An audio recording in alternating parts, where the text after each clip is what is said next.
Welcome back to Nasdaq Trade Talks. I'm Jill Malandrino, global markets reporter at Nasdaq. We're coming to you live from Inside ETFs in Hollywood, Florida. And joining me for this segment, we have Darek Wojnar.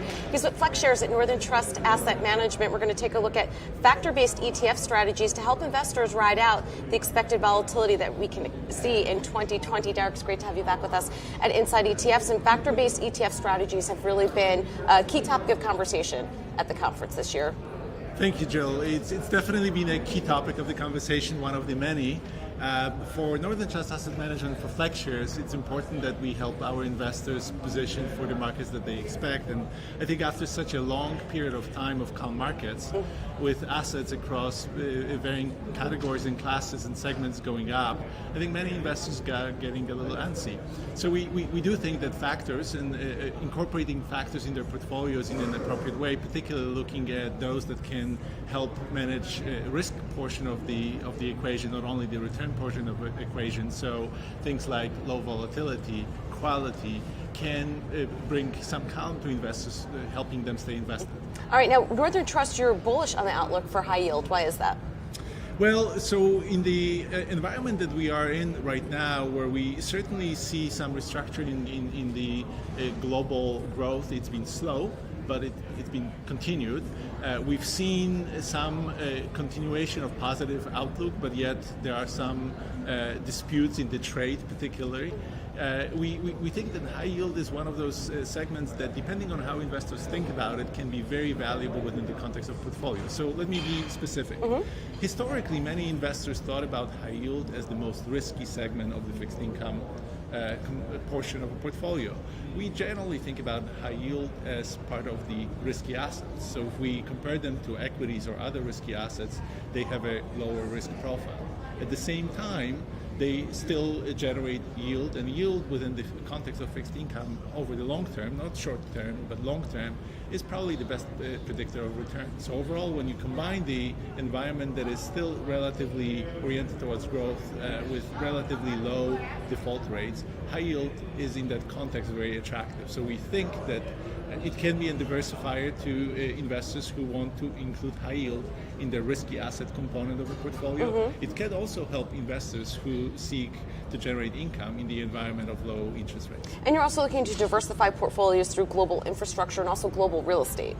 Both of these components are very attractive. So global infrastructure has a couple of characteristics that are attractive. So first, it is a diversifier, unquestionably. If you add, and we've done all kinds of analysis within the context of typical US 60-40 portfolio, adding some component, whether that be 5 or 10% of infrastructure, global infrastructure, it meaningfully lowers it versus as part of the comparison to US markets.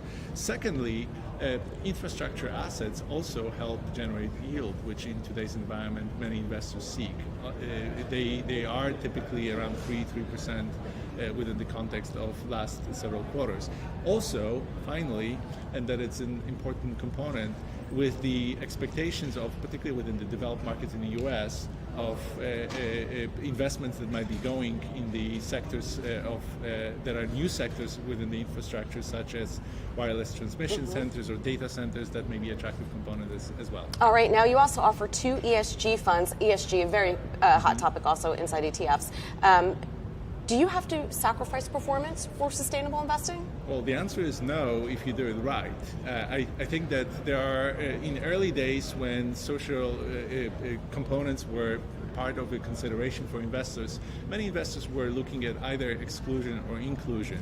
But when you think about it, if you exclude certain components of the investable universe, there will be some impact, and it may be unpredictable. If you focus only on very narrowly defined components of ESG characteristics, well, you end up with highly concentrated portfolios. So again, highly unpredictable outcomes. What we see through, particularly through these 2 FlexShares, the tickers are ESG an ESGG for global version.